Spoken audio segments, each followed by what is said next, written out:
Seperti biasa kita segmen baru, bacain dan jawab pertanyaan para pengendali air. Pertanyaan yang pertama datang dari Ilham Paret. Di video kan dijelasin kalau baru tahap awal planting disaranin ganti air tiap hari sebanyak 20-30%. Nah itu ganti air tiap harinya sampai usia berapa hari atau minggu ya? Thanks sharingnya bang.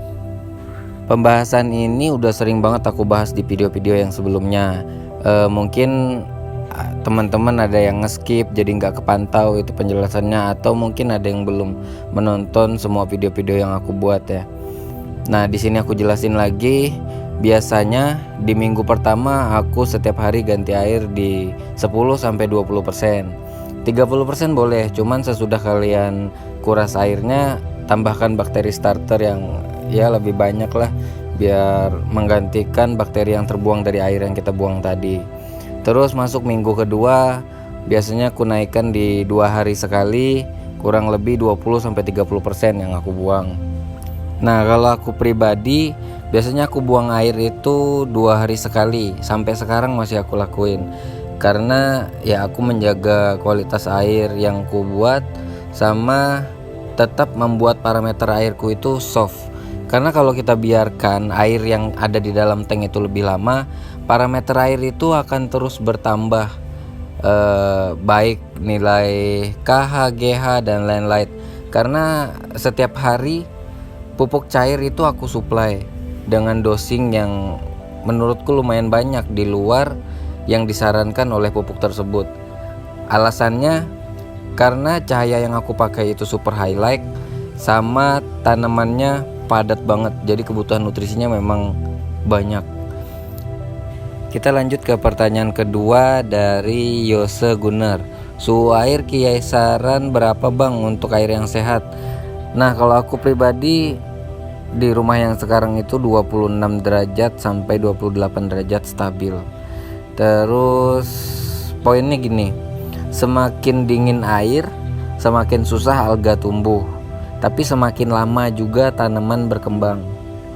Semakin panas air semakin cepat alga tumbuh, tapi semakin cepat juga tanaman itu berkembang.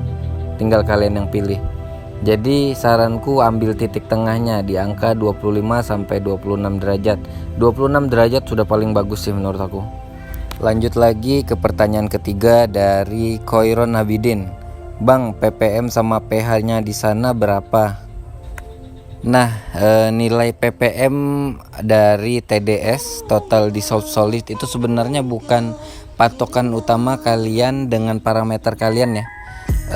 TDS itu sendiri adalah total, jadi keseluruhan zat terlarut yang ada di dalam air kalian.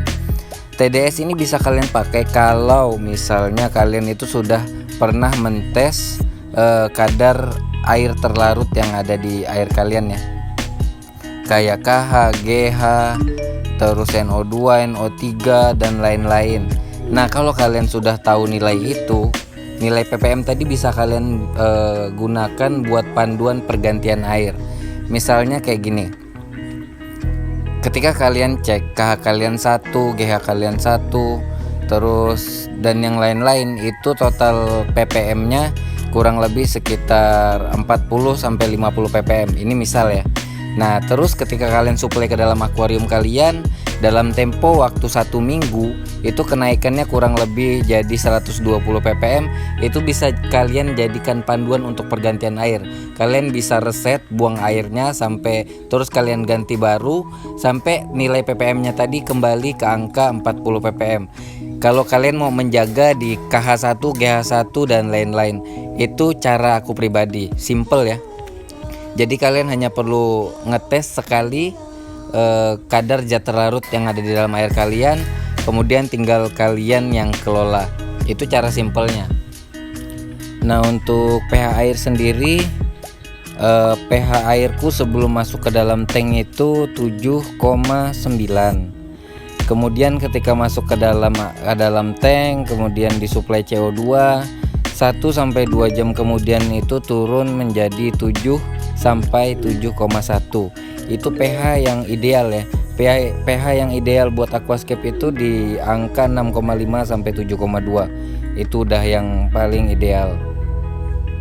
Kita lanjut lagi ke pertanyaan yang keempat dari Loser Rainforest. Cara puasan nitratnya seperti apa? Mungkin lebih baik bisa dijelaskan secara detail.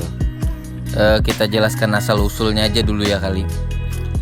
Secara alami, nitrat terjadi karena penguraian bakteri terhadap amoniak yang ada di dalam akuarium.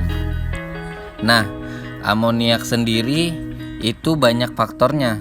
Entah itu dari daun yang rontok, kotoran yang masuk dalam akuarium, atau jarang ganti air.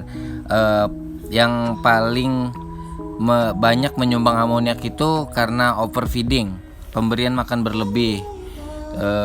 Terus overstocking juga bisa banget menjadi penyuplai amoniak terbesar, karena kita lagi senang-senangnya sama akuarium, pengen ikannya banyak, akhirnya kita kasih ikan yang melebihi kapasitas filter kita untuk ngelola si kotoran ikan tersebut. Nah, hasil penguraian tadi akhirnya menjadi nitrit dan nitrat. Nah, makanya kenapa sebelum mencapai target waktu yang kutentukan, ikan di dalam dat styleku ini kuisi cuman sedikit banget. Yang kuisi banyak itu adalah udang, karena udang juga bermanfaat buat bersih-bersih ya. Secara nggak langsung kita mengurangi penyuplai amoniak di dalam tank kita itu sendiri. Terus pastikan di awal tanam itu kalian bisa tanam padat sekalian biar kelola nitratnya jadi lebih bagus. Jangan lupakan arus di permukaan air, karena riak di permukaan air tadi membantu pertukaran gas di udara yang secara nggak langsung bakal membuang nitrat lepas ke udara. Kalau nggak salah sih kayak gitu ya, karena yang ku pelajari itu pasti aku ingat dan aku terapkan. Terus pupuk yang aku pakai, nah nanti bakalan ada video khusus tentang pupuk yang aku pakai ya. Pupuk yang aku pakai itu pupuk custom sama pupuk dari Proscaper One Reset ya. Jadi beberapa item itu lebih enak kita menyuplainya, bisa kita atur pemakaian per jenis pupuk tadi. Nah, sedangkan pupuk custom tadi ada nitrat yang biasanya aku suplai di awal tanam, karena si nitrat sendiri itu juga dibutuhkan oleh tanaman yang kita tanam. terutama tanaman yang rakus nutrisi.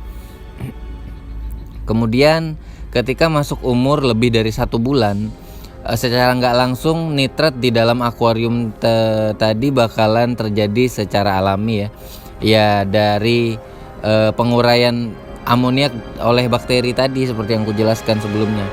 Jadi jangan lagi kita suplai kandungan nitrat ke dalam akuarium kita tadi. Kalau aku sih cara puasa nitratnya kayak gitu. Ketika masuk umur 30 hari, dah aku stop pemakaian nitratnya. Mungkin sementara itu dulu yang bisa aku jelaskan, yang bisa aku jawab. Semua yang aku jawab tadi berdasarkan pengetahuan aku selama bermain aja ya, bermain di dalam dunia air ini. Selebihnya jangan pernah lelah buat maintenance, rawat airmu, biar airmu yang merawat tanamanmu. Kalau ada yang masih pengen kalian tanyakan, kalian bisa tulis di kolom komentar di bawah. Siapa tahu di video berikutnya bakalan aku bahas lagi. See you on the next video.